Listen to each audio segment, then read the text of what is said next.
यहाँ वापस अपने घर जैसा लग रहा है, बहुत सुकून है यहाँ, बहुत शांति मिलती है और ऐसा कुछ अलग नहीं महसूस होता है, अपना ही लगता है सब कुछ। कितने साल हो गए यहाँ पे?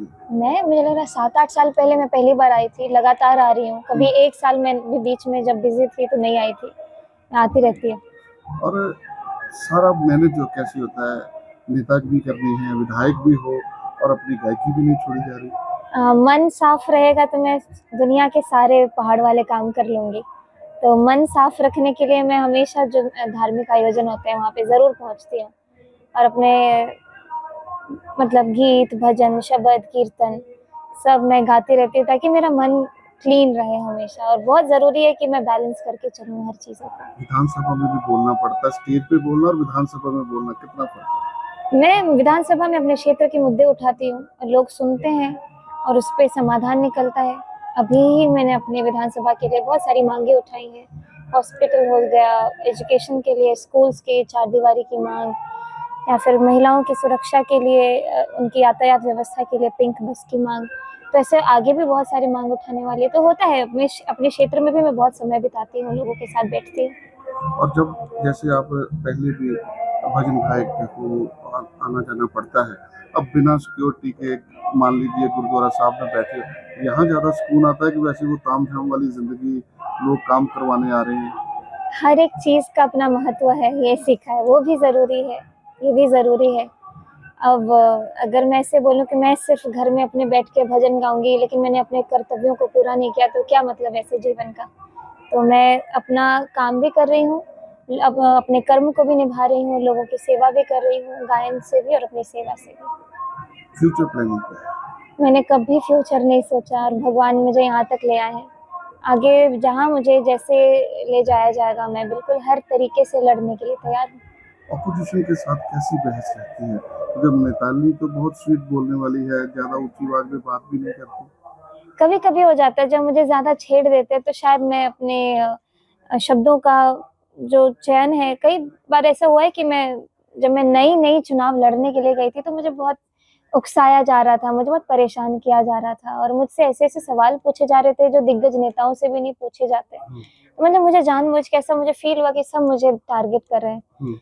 तो उस समय मैं थोड़ी विचलित थी, लेकिन अब धीरे-धीरे जैसे समय बढ़ते जा रहा है, तो मैं सेटल हो रही हूँ और सीख रही हूँ कि अब ये तो चलता ही रहेगा, तो हर चीज़ पे रिस्पॉन्ड करने की ज़रूरत नहीं है। क्योंकि कहते हैं कि जो एक शायर होता है, गायक होता है, वो बहुत दिल का सॉफ्ट होता है। जब ये लोग अपोजिशन वाले आप पर कोई उँगली खड़ी करते हैं, तो क्या मन पे आता है? अब नहीं आता मन पे, अब मुझे ये समझ चुकी हूँ कि उनका काम अपोज़िशन में रह के यही होता है कि वो मुझ पर उँगली उठाएँ और यही लोकतंत्र की खूबसूरती भी आप कह सकते हैं कि एक-दूसरे को चेक करने के लिए लोग हमेशा बैठे रहते हैं। तो जो सत्ता पक्ष में है, हमको चेक करने के लिए विपक्ष लोग कुछ भी बोल सकते हैं, उनका जो तो हमको देखना है कि हम अपना काम अच्छे से कर रहे हैं कि नहीं। और आपके भजन की बात की जाए, तो कैसे फिर टाइम मैनेज होता है? सुबह के कुछ घंटे मेरे पास रहते हैं, रात के कुछ घंटे मेरे पास रहते हैं, तो मैनेज हो जाता है। हाँ। तो ऐसे जब दूर-दरार आना पड़ता है, जैसे बिहार से पंजाब आना, तो फिर वो कैसे? अब विधानसभा में 2 दिन की छुट्टी थी, तो छुट्टी में मेरा आना-जाना हो जाएगा। कल मैं सुबह 9 बजे पटना लैंड करूँगी और सीधे विधानसभा घुसूँगी। मेरा प्रश्न रेडी है। अच्छा, और क्या हाँ, प्रश्न पूछने वाले हो जाके, ये बता दीजिए फिर? अब मुझे लोगों ने बोला कि आगे की फ्यूचर की बातें नहीं बतानी चाहिए और इसमें मुझे काफ़ी ट्रोल भी किया गया था। जब मुझसे मेरा एक समय था कि मुझसे मेरा ब्लूप्रिंट पूछा गया था, तो मुझे ऐसा लगा कि मुझे अपने आगे जो मैं काम करने वाली हूँ, मुझे नहीं बताना है। अभी भी मैं वही सोचती हूँ, मैं क्या प्रश्न उठाऊँगी अभी नहीं, सीधे सदन में उठाऊँगी तो आप लोग सुनिएगा। Thank you. ਕੀ ਨਾਮ ਹੈ ਜੀ? ਨਿਸ਼ਾਨ ਸਿੰਘ ਕਾਲੋਆ ਜੀ। ਨਿਸ਼ਾਨ ਜੀ, ਜਿਹੜੇ ਪਿੰਡ 'ਚ ਕੀਰਤਨ ਦਰਬਾਰ ਚੱਲਦਾ ਪਿਆ, ਕਿੰਨੇ ਦਿਨ ਚੱਲਦਾ, ਕਦੋਂ ਦਾ ਚੱਲਦਾ ਪਿਆ? ਇਹ ਜੀ ਇਸ ਵਾਰੀ 26ਵਾਂ ਆਇਆ, ਸਾਲਾਨਾ ਸਮਾਗਮ ਹੁੰਦਾ ਔਰ ਕਈ ਵਾਰ 8 ਦਿਨ ਵੀ, ਇਸ ਵਾਰ 8 ਦਿਨ ਸੀਗਾ, ਕਈ ਵਾਰੀ 12-12, 14-14, 15-15 ਦਿਨ ਵੀ ਹੁੰਦਾ ਹੈ। ਸੋ ਇਹ ਗੁਰੂ ਸਾਹਿਬ ਦੀ ਕਿਰਪਾ ਜੀ, ਕਈ ਵਾਰੀ ਉਲੀਕਾ ਜਾਂਦਾ ਪ੍ਰੋਗਰਾਮ ਤੇ ਲੜੀ ਬਣਦੀ ਆ ਤੇ ਲਾਸਟ ਵਿੱਚ ਬਹੁਤ ਵੱਡਾ ਹੁੰਦਾ ਜਿੱਦਾਂ ਸਾਰੇ ਵਰਲਡ ਤੋਂ ਇੱਥੇ ਮੰਗਾਏ ਜਾਂਦੇ ਆ। ਵਰਲਡ ਨੋਨ, ਵਰਲਡ ਫੇਮ, ਉਹ ਸੰਸਾਰ ਕਿਸੇ ਦੀ ਇੱਥੇ ਆਉਂਦੇ ਇੱਥੇ ਤੇ ਸੈਂਕੜੇ ਪਿੰਡਾਂ ਦੀ ਸੰਗਤ ਆਉਂਦੀ ਹੈ, ਬਹੁਤ ਸ਼ਹਿਰਾਂ ਦੀ ਵੀ ਆਉਂਦੀ ਆ। ਬੜੀਆਂ ਬੱਸਾਂ ਲੱਗੀਆਂ ਤੁਹਾਡੇ ਸਾਹਮਣੇ ਦੇਖੋ ਤੁਸੀਂ, ਬਹੁਤ ਲੋਕਾਂ ਨੂੰ ਇਹਨਾਂ ਦਿਨਾਂ 'ਚ ਅੰਮ੍ਰਿਤ ਸੰਚਾਰ ਕਰਾਇਆ ਜਾਂਦਾ? ਨਹੀਂ, ਅੰਮ੍ਰਿਤ ਸੰਚਾਰ ਨਹੀਂ, ਗੁਰਬਾਣੀ ਦਾ ਪ੍ਰਚਾਰ ਕੀਤਾ ਜਾ ਰਿਹਾ ਜੀ। ਅੰਮ੍ਰਿਤ ਸੰਚਾਰ ਨਹੀਂ ਕਰਵਾਇਆ ਜਾਂਦਾ ਕਿਉਂਕਿ बड़ा बहुत बड़ा कारज है ते यही नेपरे बड़ी मुश्किल ਨਾਲ ਜੁੜਦਾ ਜੀ। ਜੇ ਦੇਖਿਆ ਜਾਵੇ ਜਿਸ ਤਰੀਕੇ ਨਾਲ ਹਰ ਸਾਲ ਤੁਸੀਂ ਇੰਨੇ ਦਿਨ ਲੋਕਾਂ ਨੂੰ ਗੁਰਬਾਣੀ ਨਾਲ ਜੋੜਦੇ ਹੋ, ਸਿੱਖੀ ਦੇ ਪ੍ਰਚਾਰ ਅਤੇ ਪ੍ਰਸਾਰ 'ਚ ਕਿੰਨਾ ਕੁ ਇਸ 'ਚ ਫਾਇਦਾ ਹੁੰਦਾ ਜੀ? ਬਹੁਤ ਜੀ, ਮੈਂ ਵਿਦੇਸ਼ਾਂ 'ਚ ਵੀ ਬੜਾ ਇਹ ਪ੍ਰਚਾਰਕ ਖੇਤਰ ਵਿੱਚ ਗੁਜ਼ਰ ਰਿਹਾ ਮੈਂ ਦੇਸ਼ ਦੇ ਵਿੱਚ ਯੂਪੀ ਵਿੱਚ, ਬਿਹਾਰ ਵਿੱਚ, ਹੋਰਨਾਂ ਸੂਬਿਆਂ ਵਿੱਚ ਵੀ ਕਾਫੀ ਸਮਾਗਮ ਕਰਾਇਆ ਔਰ ਯੂਕੇ ਦੇ ਵਿੱਚ, ਹੋਰਨਾਂ ਦੇਸ਼ਾਂ 'ਚ ਤੁਸੀਂ ਲਾਓ ਬਰਮਿੰਘਮ ਦੇ ਵਿੱਚ ਤੇ ਜੇ ਆਸਟਰੀਆ ਵਿੱਚ ਤੇ ਇਟਲੀ ਵਿੱਚ ਆਦਿਕ ਕੈਨੇਡਾ ਵਿੱਚ ਬਹੁਤ ਸਾਰੇ ਕਈਆਂ ਨਾਲ ਸਹਿਯੋਗ ਕੀਤਾ, ਕਈ ਸਮਾਗਮ ਕਰਵਾਏ ਆ। ਇਹ ਬੜਾ ਵੱਡਾ ਖੇਤਰ ਹੈ ਜੀ ਤੇ देश के विदेशों में लगातार विचर के पिछले लंबे समय को विचर रहे हैं। यहाँ वापस अपने घर जैसा लग रहा है, बहुत सुकून है, यहाँ बहुत शांति मिलती है और ऐसा कुछ अलग नहीं महसूस होता है, अपना ही लगता है सब कुछ। कितने साल हो गए यहाँ पे? मुझे लग रहा है 7-8 साल पहले मैं पहली बार आई थी, लगातार आ रही हूँ। कभी एक साल में भी बीच में जब बिजी थी तो नहीं आई थी, मैं आती रहती हूँ। और सारा मैनेज जो कैसे होता है, नेता भी करनी है, विधायक भी हो और अपनी गायकी भी नहीं छोड़ी जा रही? मन साफ रहेगा तो मैं दुनिया के सारे पहाड़ वाले काम कर लूँगी। तो मन साफ रखने के लिए मैं हमेशा जो धार्मिक आयोजन होते हैं वहाँ पे ज़रूर पहुँचती हूँ और अपने मतलब गीत, भजन, शब्द, कीर्तन सब मैं गाती रहती हूँ ताकि मेरा मन क्लीन रहे हमेशा। और बहुत ज़रूरी है कि मैं बैलेंस करके चलूँ हर चीज़ों को। विधानसभा में भी बोलना पड़ता है, स्टेज पे बोलना और विधानसभा में बोलना कितना फर्क है? मैं विधानसभा में अपने क्षेत्र के मुद्दे उठाती हूँ, लोग सुनते हैं और उस पर समाधान निकलता है। अभी ही मैंने अपनी विधानसभा के लिए बहुत सारी मांगे उठाई हैं। हॉस्पिटल हो गया, एजुकेशन के लिए स्कूल्स की चारदीवारी की मांग, या फिर महिलाओं की सुरक्षा के लिए उनकी यातायात व्यवस्था के लिए पिंक बस की मांग। तो ऐसे आगे भी बहुत सारी मांग उठाने वाली तो होता है। अपने क्षेत्र में भी मैं बहुत समय बिताती हूँ, लोगों के साथ बैठती हूँ। और जब जैसे आप पहले भी भजन गायक को आना जाना पड़ता है, अब बिना सिक्योरिटी के मान लीजिए गुरुद्वारा साहब में बैठे, यहाँ ज़्यादा सुकून आता है कि वैसे वो ताम झाम वाली जिंदगी लोग काम करवाने आ रहे हैं? हर एक चीज़ का अपना महत्व है, ये सीखा है, वो भी ज़रूरी है, ये भी ज़रूरी है। अब अगर मैं ऐसे बोलूँ कि मैं सिर्फ घर में अपने बैठ के भजन गाऊंगी लेकिन मैंने अपने कर्तव्यों को पूरा नहीं किया तो क्या मतलब ऐसे जीवन का। तो मैं अपना काम भी कर रही हूँ, अब अपने कर्म को भी निभा रही हूँ, लोगों की सेवा भी कर रही हूँ, गायन से भी और अपनी सेवा से भी। फ्यूचर प्लानिंग क्या है? मैंने कभी फ्यूचर नहीं सोचा और भगवान मुझे यहाँ तक ले आए हैं। आगे जहाँ मुझे जैसे ले जाया जाएगा मैं बिल्कुल हर तरीके से लड़ने के लिए तैयार हूँ। ऑपोजिशन के साथ कैसी बहस रहती है? क्योंकि मिताली तो बहुत स्वीट बोलने वाली है, ज़्यादा ऊंची आवाज में बात भी नहीं करती।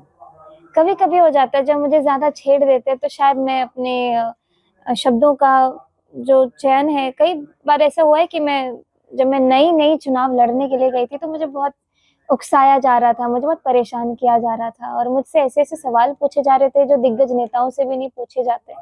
मतलब मुझे जानबूझ के ऐसा मुझे फील हुआ कि सब मुझे टारगेट कर रहे हैं। तो उस समय मैं थोड़ी विचलित थी, लेकिन अब धीरे धीरे जैसे समय बढ़ते जा रहा है तो मैं सेटल हो रही हूँ और सीख रही हूँ कि अब ये तो चलता ही रहेगा, तो हर चीज पर रिस्पॉन्ड करने की जरूरत नहीं है। क्योंकि कहते हैं कि जो एक शायर होता है, गायक होता है, वो बहुत दिल का सॉफ्ट होता है। जब ये लोग अपोजिशन वाले आप पर कोई उंगली खड़ी करते हैं तो क्या मन पे आता है? अब नहीं आता मन पे। अब मुझे ये समझ चुके कि उनका काम अपोजिशन में रह के यही होता है कि वो मुझ पर उंगली उठाएं, और यही लोकतंत्र की खूबसूरती भी आप कह सकते हैं कि एक दूसरे को चेक करने के लिए लोग हमेशा बैठे रहते हैं। तो जो सत्ता पक्ष में है हमको चेक करने के लिए विपक्ष लोग कुछ भी बोल सकते हैं, उनका जो तो हमको देखना है कि हम अपना काम अच्छे से कर रहे हैं कि नहीं। और आपके भजन की बात की जाए तो कैसे फिर टाइम मैनेज होता है? सुबह के कुछ घंटे मेरे पास रहते हैं, रात के कुछ घंटे मेरे पास रहते हैं, तो मैनेज हो जाता है। हाँ। तो ऐसे जब दूर दराड़ आना पड़ता है, जैसे बिहार से पंजाब आना, तो फिर वो कैसे? अब विधानसभा में 2 दिन की छुट्टी थी, तो छुट्टी में मेरा आना जाना हो जाएगा। कल मैं सुबह 9 बजे पटना लैंड करूंगी और सीधे विधानसभा घुसूंगी। मेरा प्रश्न रेडी है। अच्छा, क्या प्रश्न पूछने वाले हो जाके ये बता दीजिए। अब मुझे लोगों ने बोला कि आगे की फ्यूचर की बातें नहीं बतानी चाहिए, और इसमें मुझे काफी ट्रोल भी किया गया था। जब मुझसे मेरा एक समय था कि मुझसे मेरा ब्लूप्रिंट पूछा गया था, तो मुझे ऐसा लगा कि मुझे अपने आगे जो मैं काम करने वाली हूँ मुझे नहीं बताना। अभी भी मैं वही सोचती हूँ, मैं क्या प्रश्न उठाऊंगी अभी नहीं, सीधे सदन में उठाऊंगी, तो आप लोग सुनिएगा। Thank you. ਕੀ ਨਾਮ ਹੈ ਜੀ? ਨਿਸ਼ਾਨ ਸਿੰਘ ਕਾਲੋਆ ਜੀ। ਨਿਸ਼ਾਨ ਜੀ ਇਹ ਕਿਹੜੇ ਪਿੰਡ 'ਚ ਕੀਰਤਨ ਦਰਬਾਰ ਚੱਲਦਾ ਪਿਆ, ਕਿੰਨੇ ਦਿਨ ਚੱਲਦਾ, ਕਦੋਂ ਦਾ ਚੱਲਦਾ ਪਿਆ? ਇਹ ਜੀ ਇਸ ਵਾਰੀ 26ਵਾਂ ਆਇਆ ਸਾਲਾਨਾ ਸਮਾਗਮ ਹੁੰਦਾ ਔਰ ਕਈ ਵਾਰ 8 ਦਿਨ ਵੀ, ਇਸ ਵਾਰ 8 ਦਿਨ ਸੀਗਾ, ਕਈ ਵਾਰੀ 12 14 15 ਦਿਨ ਵੀ ਹੁੰਦਾ ਹੈ। ਸੋ ਇਹ ਗੁਰੂ ਸਾਹਿਬ ਦੀ ਕਿਰਪਾ ਜੀ, ਕਈ ਵਾਰੀ ਉਲੀਕਾ ਜਾਂਦਾ ਪ੍ਰੋਗਰਾਮ ਤੇ ਲੜੀ ਬਣਦੀ ਹੈ ਤੇ ਲਾਸਟ ਵਿੱਚ ਬਹੁਤ ਵੱਡਾ ਹੁੰਦਾ ਜਿੱਦਾਂ ਸਾਰੇ ਵਰਲਡ ਤੋਂ ਇੱਥੇ ਮੰਗਾਏ ਜਾਂਦੇ ਆ, ਵਰਲਡ ਨੋਨ, ਵਰਲਡ ਫੇਮ, ਉਹ ਸੰਸਾਰ ਕਿਸੇ ਦੀ ਇੱਥੇ ਆਉਂਦੇ ਇੱਥੇ ਤੇ ਸੈਂਕੜੇ ਪਿੰਡਾਂ ਦੀ ਸੰਗਤ ਆਉਂਦੀ ਹੈ, ਬਹੁਤ ਸ਼ਹਿਰਾਂ ਦੀ ਵੀ ਆਉਂਦੀ ਆ, ਬੜੀਆਂ ਬੱਸਾਂ ਲੱਗੀਆਂ ਤੁਹਾਡੇ ਸਾਹਮਣੇ ਦੇਖੋ ਤੁਸੀਂ। ਬਹੁਤ ਲੋਕਾਂ ਨੂੰ ਇਹਨਾਂ ਦਿਨਾਂ 'ਚ ਅੰਮ੍ਰਿਤ ਸੰਚਾਰ ਕਰਾਇਆ ਜਾਂਦਾ? ਨਹੀਂ, ਅੰਮ੍ਰਿਤ ਸੰਚਾਰ ਨਹੀਂ, ਗੁਰਬਾਣੀ ਦਾ ਪ੍ਰਚਾਰ ਕੀਤਾ ਜਾ ਰਿਹਾ ਜੀ, ਅੰਮ੍ਰਿਤ ਸੰਚਾਰ ਨਹੀਂ ਕਰਵਾਇਆ ਜਾਂਦਾ ਕਿਉਂਕਿ ਬਹੁਤ ਵੱਡਾ ਕਾਰਜ ਆ ਤੇ ਇਹੀ ਨੇਪਰੇ ਬੜੀ ਮੁਸ਼ਕਲ ਨਾਲ ਚੜ੍ਹਦਾ ਜੀ। ਜੇ ਦੇਖਿਆ ਜਾਵੇ ਜਿਸ ਤਰੀਕੇ ਨਾਲ ਹਰ ਸਾਲ ਤੁਸੀਂ ਇੰਨੇ ਦਿਨ ਲੋਕਾਂ ਨੂੰ ਗੁਰਬਾਣੀ ਨਾਲ ਜੋੜਦੇ ਹੋ, ਇਹਦੇ ਪ੍ਰਚਾਰ ਅਤੇ ਪ੍ਰਸਾਰ 'ਚ ਕਿੰਨਾ ਕੁ ਫਾਇਦਾ ਹੁੰਦਾ ਜੀ? ਬਹੁਤ ਜੀ, ਮੈਂ ਵਿਦੇਸ਼ਾਂ 'ਚ ਵੀ ਬੜਾ ਇਹ ਪ੍ਰਚਾਰਕ ਖੇਤਰ ਵਿੱਚ ਗੁਜ਼ਰ ਰਿਹਾ ਮੈਂ ਦੇਸ਼ ਦੇ ਵਿੱਚ ਯੂਪੀ ਵਿੱਚ, ਬਿਹਾਰ ਵਿੱਚ, ਹੋਰਨਾਂ ਸੂਬਿਆਂ ਵਿੱਚ ਵੀ ਕਾਫੀ ਸਮਾਗਮ ਕਰਾਇਆ ਔਰ ਯੂਕੇ ਦੇ ਵਿੱਚ, ਹੋਰਨਾਂ ਦੇਸ਼ਾਂ 'ਚ ਤੁਸੀਂ ਲਾਓ ਬਰਮਿੰਘਮ ਦੇ ਵਿੱਚ ਤੇ ਜੇ ਆਸਟਰੀਆ ਵਿੱਚ ਤੇ ਇਟਲੀ ਵਿੱਚ ਆਦਿਕ, ਕੈਨੇਡਾ ਵਿੱਚ ਬਹੁਤ ਸਾਰੇ ਕਈਆਂ ਨਾਲ ਸਹਿਯੋਗ ਕੀਤਾ, ਕਈ ਸਮਾਗਮ ਕਰਵਾਏ ਆ। ਇਹ ਬੜਾ ਵੱਡਾ ਖੇਤਰ ਹੈ ਜੀ ਤੇ ਦੇਸ਼ ਤੇ ਵਿਦੇਸ਼ਾਂ ਵਿੱਚ ਲਗਾਤਾਰ ਵਿਚਰ ਕੇ ਪਿਛਲੇ ਲੰਬੇ ਸਮੇਂ ਤੋਂ ਵਿਚਰ ਰਹੇ ਨੇ।